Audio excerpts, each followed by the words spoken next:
Assalamualaikum warahmatullahi wabarakatuh. Perkenalkan, nama saya Cynthia Arifudin Nugraha, NPM 230410110062.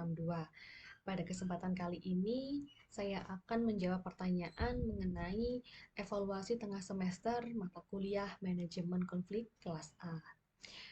Adapun pertanyaan yang pertama yaitu mengenai apa yang dimaksud dengan the conflict of paradox dalam manajemen konflik. Conflict of paradox ini merupakan suatu konflik yang muncul karena adanya dua kepentingan dan tujuan yang sama-sama penting, tetapi saling bertentangan. Sehingga sebagai seorang pemimpin atau manajer dalam suatu organisasi sering berada di situasi yang serba salah atau dilema karena harus memilih atau menyeimbangkan kedua kepentingan yang berbeda. Misalnya, sebagai seorang manajer ini di satu sisi ingin menjaga hubungan baik dengan tim, tetapi di sisi lain seorang manajer ini harus bersikap tegas dalam mengambil keputusan dan menerapkan aturan sesuai dengan standar operasional prosedur.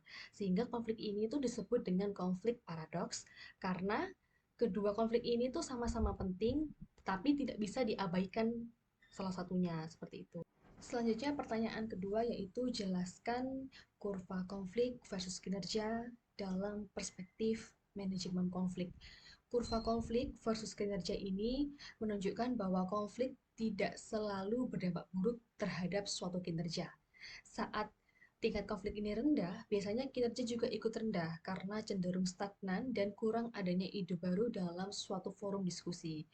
Berbeda halnya ketika konflik ini berada pada tingkat yang optimal, justru kinerja akan em, mencapai titik tertinggi karena adanya perbedaan pendapat yang sehat dan diskusi yang membangun. Namun, di sisi lain, jika konflik ini terlalu tinggi, kinerja juga akan menurun karena adanya situasi menjadi tidak kondusif dan bisa menimbulkan kekacauan dalam suatu organisasi. Adapun contohnya dalam organisasi mahasiswa, misalnya saat menyusun program kerja. Nah, biasanya itu terdapat perbedaan pendapat antara divisi acara yang ingin menghadirkan narasumber nasional atau yang terkenal, sedangkan dari divisi pendanaan ini tuh mempertimbangkan keterbatasan anggaran yang dimiliki organisasi. Nah, konflik seperti ini tuh sebenarnya baik jika masih dalam batas wajar karena melalui diskusi yang membangun bisa muncul solusi yang lebih realistis. Misalnya mencari dana ini melalui sponsorship atau memilih narasumber yang tetap berkualitas tetapi sesuai dengan budget yang dimiliki organisasi. Namun, jika perbedaan pendapat ini berkembang menjadi saling menyalahkan antar divisi, maka koordinasi ini akan terganggu dan persiapan acara ini bisa terhambat karena adanya konflik yang semakin berkembang tidak menemukan titik terang. Selanjutnya pertanyaan ketiga, bagaimana intervensi pemimpin agar konflik tetap berada pada jalurnya dan berikan contohnya.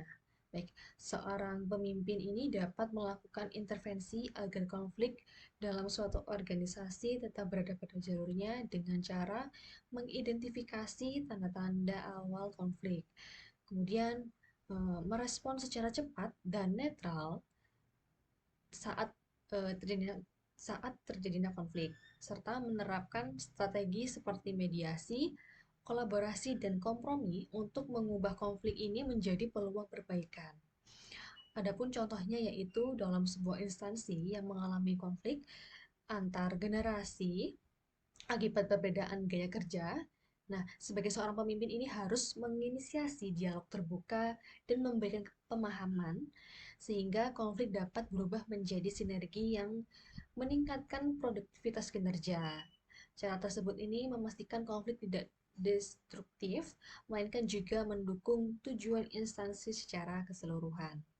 Selanjutnya yang terakhir yaitu matriks resolusi konflik. Ini digunakan untuk melihat bagaimana seseorang ini menyelesaikan konflik dalam suatu organisasi berdasarkan dua hal, yaitu seberapa tegas dia mempertahankan kepentingannya dan seberapa mau dia bekerja sama dengan orang lain dalam menyelesaikan konflik.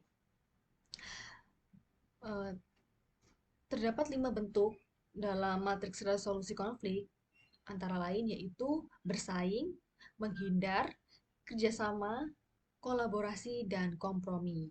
Misalnya, dalam bersaing itu saat pemimpin tetap mengambil keputusan sesuai pendapatnya demi kebaikan atau demi kepentingan organisasi. Selanjutnya, untuk yang menghindar itu ketika masalah ditunda terlebih dahulu agar situasinya ini lebih kondusif. Kemudian untuk yang kolaborasi ini digunakan untuk mencari solusi yang menguntungkan semua pihak. Sedangkan untuk yang kompromi itu digunakan untuk kedua pihak sama-sama mengalah.